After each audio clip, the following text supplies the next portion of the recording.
This is Bill. I'm here at Highland Hill Farm, and we solve neighbor problems. Let me tell you about one of the stories that we have about a neighbor problem and how we solved it.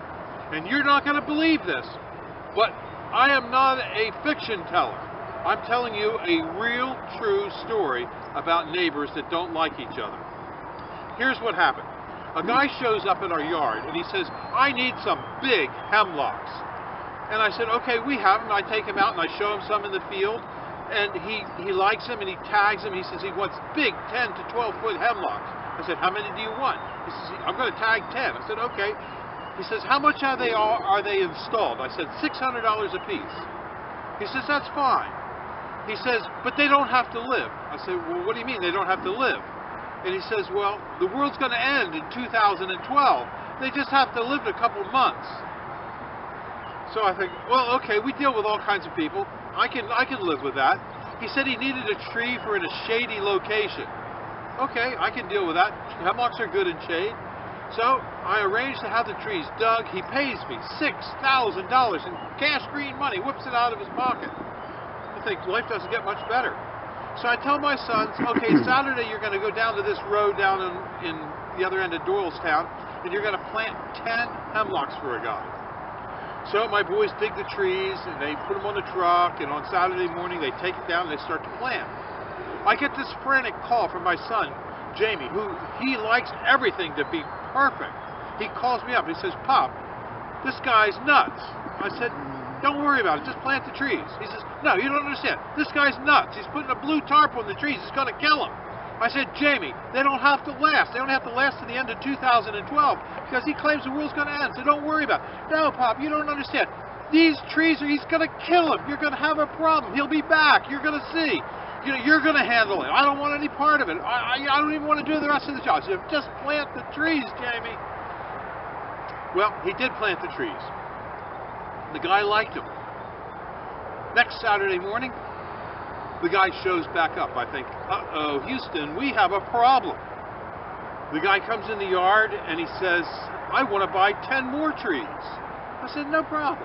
I hand him the tagging tape. I send him out to the field to begin to tag the trees. 5 minutes later, he's walking out to the field. Another car pulls in. The guy hops out of the car and he says, I'm going to sue you. And I said, what for? He says, you planted trees on my property. I said, well, I don't even know who you are, where your property is. He tells me he lives on the other side of Doylestown. I think, uh-oh, it's probably the guy that thinks the world's going to end in 2012 on that property. I said, do you live on such and such a road? He says, yeah, that's it. I said, well, a guy's out in the field right now, and he's the one that told me to plant the trees there. I sent my boys down to do it, and he says, that's my pervert tenant. He didn't have right to put those trees there. You're going to take those goddamn trees out and you're going to remove them. I said, no, whoa. I'm not taking those trees out because I'm not going back on your property. He told me it was his property. How was I supposed to know? I'm not a land surveyor. He said, you're going to take those damn trees out and you're going to get them out or else I'm going to take you to court. I said, whoa. I said, listen, your tenant's nuts. I know that. He says the world's going to end in 2012. Yeah, he says all that all the time. I said, why don't you just rent him that space for the 10 trees until the end of 2012, and I'll see if I can't charge him a little bit for having the trees there and give you the money. Because one way or the other, he's going to pay to either remove the trees or pay you to have the trees there. The landlord says, yeah, that sounds good. So I said, well, I'll see what I can do. So I go over to this pervert. And I say to the pervert, I said, listen, your landlord's out there. He's mad at you. I mean, he wants me to remove those trees. And if I move those trees, it's going to cost you $1,000 just to have us do the labor of moving them out and taking them someplace else. I said, why don't you offer him $1,000 and see if he'll let you have the trees there to the end of 2012.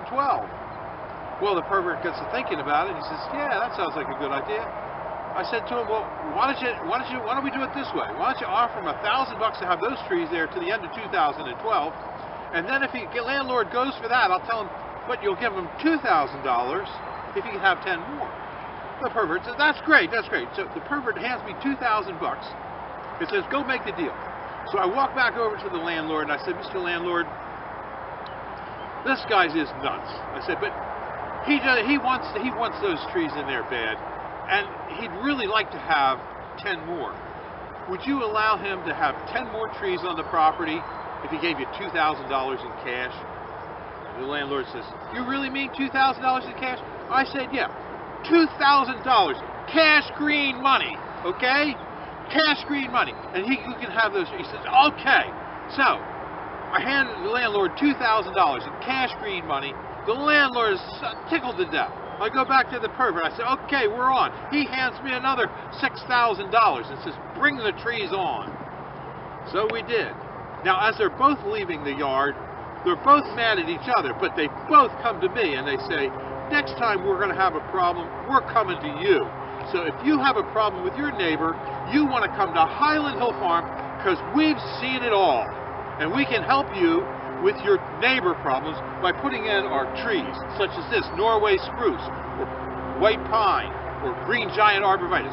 We have fast-growing trees to help you block out and get rid of that neighbor that you never want to see again in your life. And if your neighbor uses pink on a fence, to give a code pink fence, we have the defense for the code pink fence, and it's called the green giant arborvitae. So come to Highland Hill Farm on Route 313 in Feltonville, PA. We know how to take care of your neighbor.